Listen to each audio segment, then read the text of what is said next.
This is every single fight after UFC 326 with a little bit of reaction to every single fight on the card. Let's just get straight into it.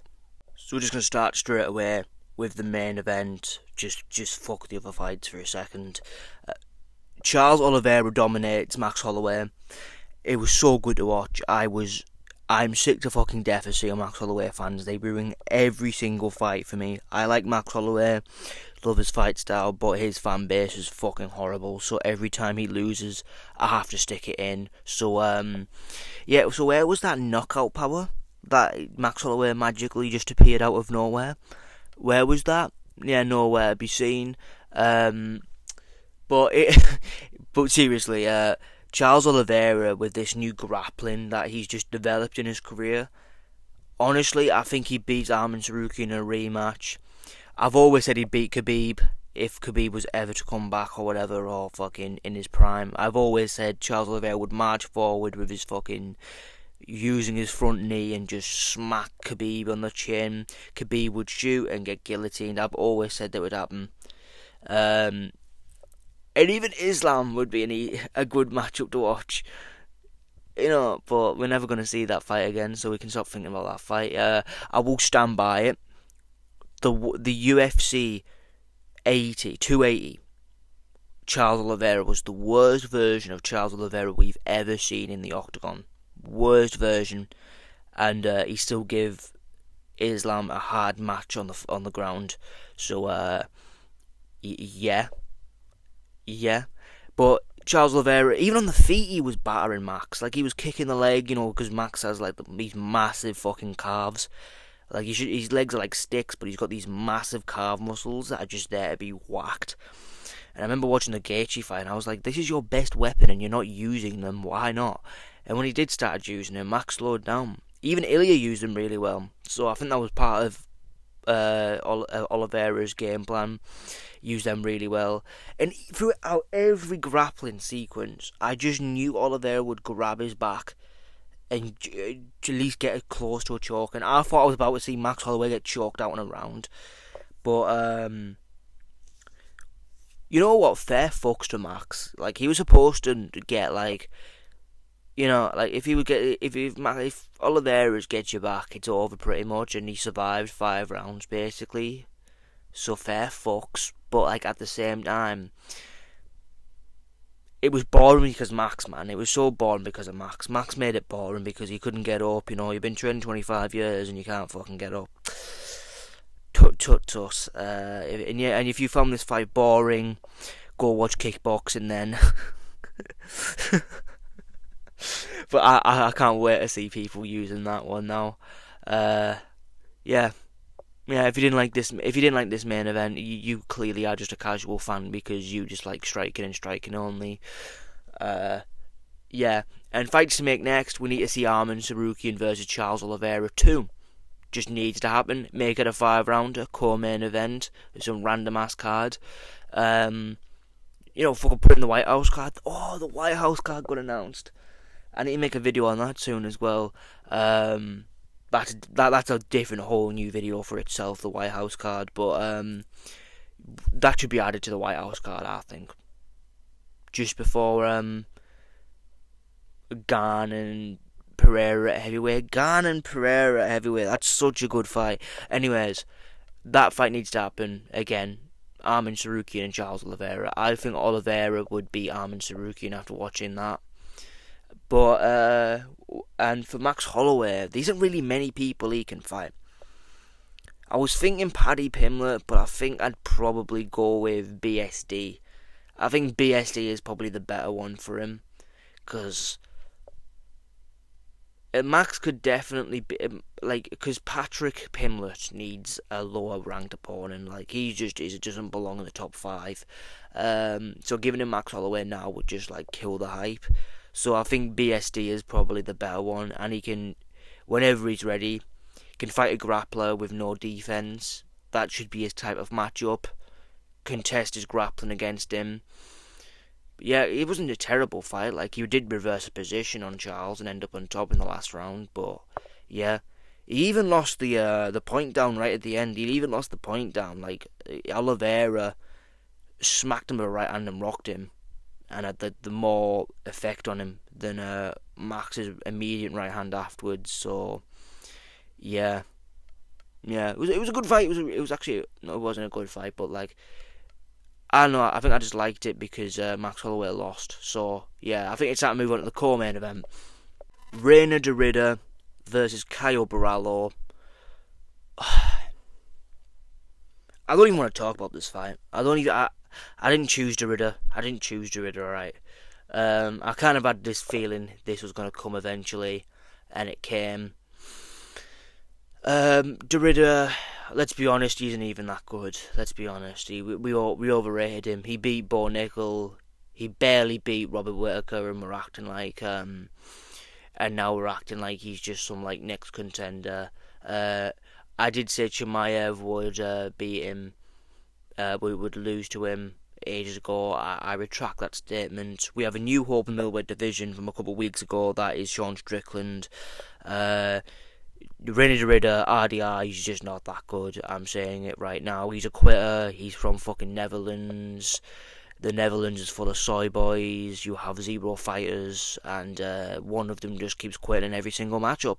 Caio Borralho does what he does.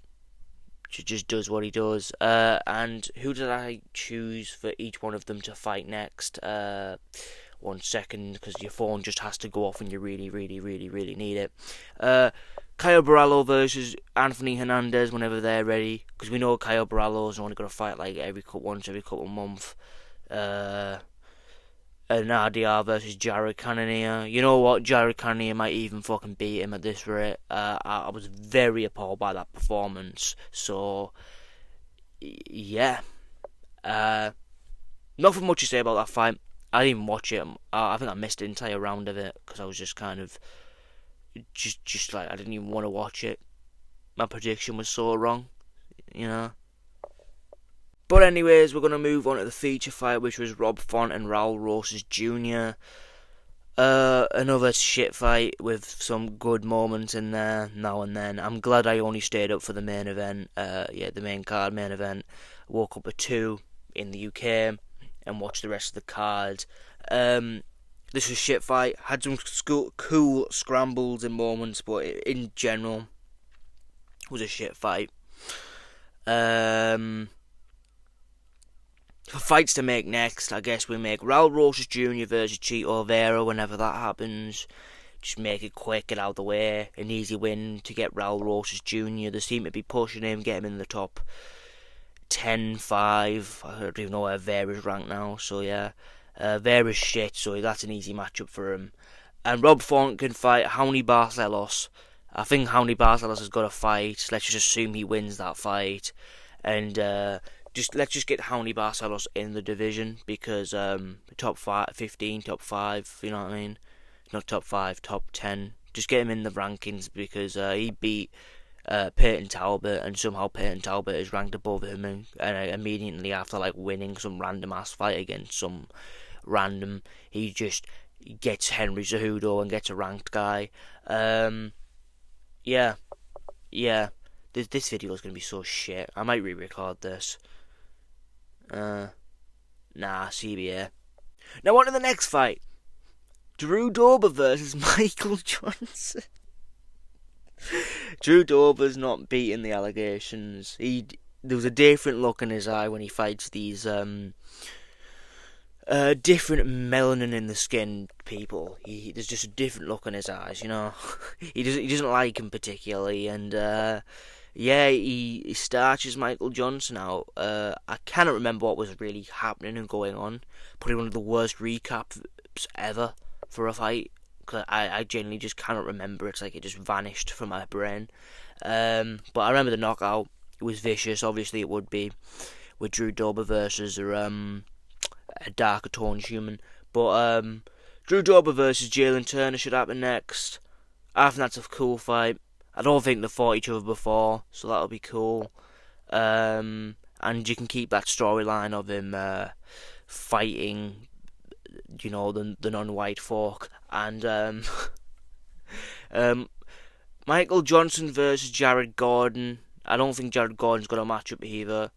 Even though Jared Gordon deserves a fucking top 15 opponent, he's not getting that top 15 opponent. So, yeah, give Michael Johnson, I guess. And then, I don't know, fucking fight Dana White if he doesn't give you a top 15 opponent afterwards. But yeah. And for the main event opener, we had Ferreira and Rodriguez. And yeah, Rodriguez knocked out Ferreira. Brutal knockout, really cool knockout. Man, like I really thought Bruno Ferreira was gonna win this one. Gregory Rodriguez is legitimately like a monster in the division. I know he lost to Jared Cannonier, but Jared Cannonier is just that fighter who can he's chinny, but he can take punches really well. I don't know, but for matches to make next, I think Gregory Rodriguez, and you're not going to like this, but I think it's time we just do it. Robert Whittaker. I think that's a really good matchup made by myself. Robert Whittaker, that's a really good matchup. Like, he's lost twice against top 5 opponents. It's usually when you start fighting top 10, top 15 guys, if you're random. Just get some random matchup out there. Robert Whittaker hasn't been in the cage for a while, so I think this is time to like boost Gregory Rodriguez into the top 7 range. And then for Bruno Ferreira, who just got knocked out, I know, Roman Kopylov, I guess. I don't even know where he's ranked. I don't even think Bruno Ferreira's ranked, is he? Yeah, just give him Roman Kopylov and let him start Roman Kopylov out, and then get himself back on a trajectory to fight Falk. But yeah, that's the video. Like, subscribe, and now I've literally got to quickly make another video on the White House card and get these 2 edited and have them both out today. But yeah, subscribe if you enjoyed the video. Probably not, as this was really fucking dull. I'm just making it really quickly so I can focus on the White House card video. But we're trying to reach 100 subscribers by the end of 2026, so if you do subscribe, would be greatly appreciated. And like the video, and yeah, watch the whole video, boost it in the algorithm with retention or something like that. So yeah,